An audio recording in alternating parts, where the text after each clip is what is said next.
If you choose to pursue the path of self-development or to gain your potential through this path, then that can take a lifetime.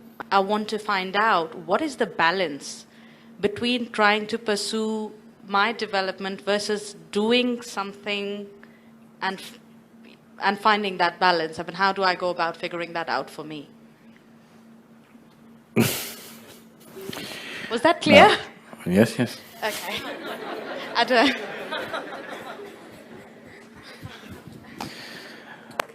Now,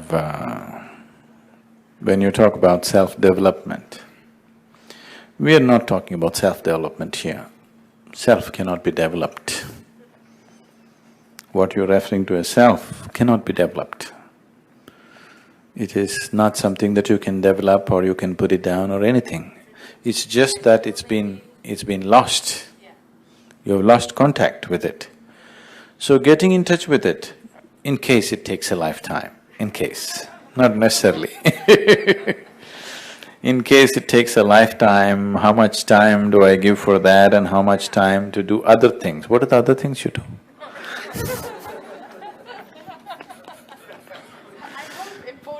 Okay. So the other things that you do in your life, will I have enough time for it? You shouldn't do any other thing. You understand? Everything that you do should be towards enhancing your own nature. Now, you're doing family, you're doing work, all these things you're doing, everything can be used as a spiritual process. It is not that in 24 hours' time, this many hours spirituality, this many hours materialism, this many hours family, not like that. Every step, every breath, every moment of your existence can be used for your development of who you are. So, this is full time. And in that, what activity you wish to do, you do whatever you want. What is the problem? Because what we are talking about is of inner nature. What the other things you're talking about, external, isn't it? So externally you can be working in the office and still see this moment is inevitable. You can be at home also and do it, right? So wherever you are, you can do it. So whatever you're doing, you're using everything as a process of growth, everything. So, this does not mean doing yoga, does not mean morning yoga, evening yoga, rest of the time you do stupid things, no. It's 24 hours yoga, only yoga, nothing else but yoga. Whatever you do, you make it into your yoga. Every single act in your life, you make it into your process of growth. Only then it'll work. Part-time spirituality doesn't work. Will this suck me away from my family? Or Let's be straight. anything else. Now,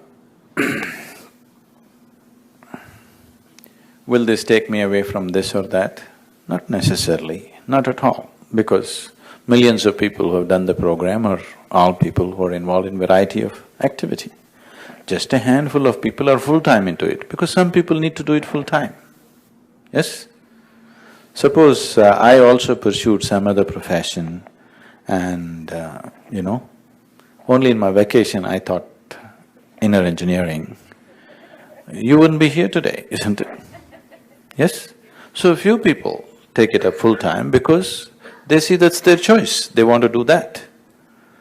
And when you can go to the office and do software programming or management or something, why can't you also go out and teach something?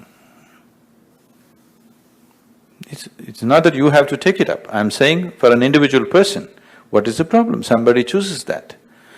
So, only criteria that may be disturbing people is, they're not making money. No, I'll come. So that's not going to disturb you, then no problem. You're doing what you want to do. You either choose to go to this job or that job, isn't it? So, with Isha Yoga, if you come, instead of working 5 days a week, you'll end up working 7 days a week. That's the great change that you'll have, because you experience your whole life as a vacation. You learn to experience your work as vacation, then you're always on vacation. So, will this take me away from something? This doesn't take you away from anything, it enhances your life. But if you choose to get you… after some time you will retire from your job, isn't it?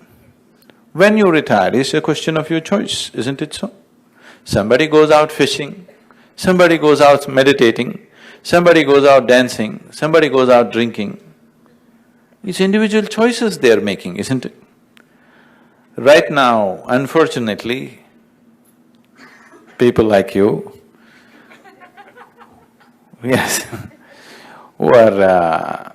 see, because most of you, I'm telling you, you're only first or second generation of educated people in your…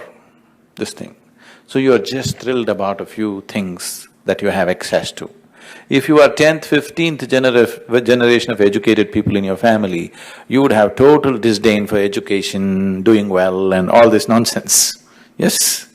Because you're only first, second generation of having access, you think that's everything. But your children won't think so, you will see this. Your children won't think so because right from their childhood they've seen all this nonsense and it doesn't mean much to them when they grow up. Yes? So, what you choose is just individual choice, isn't it? Does doing this necessarily mean taking you away? Not at all. People always ask me, Sadhguru, what is the mission? So I jokingly tell them, my mission is to plant undercover yogis.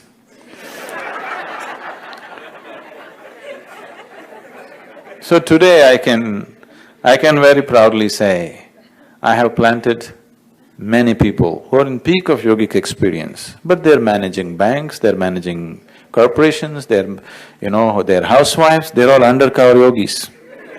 Understand? They're not dressed like yogis, they don't look like yogis, but they are all… experientially they are very much yogis, but undercover.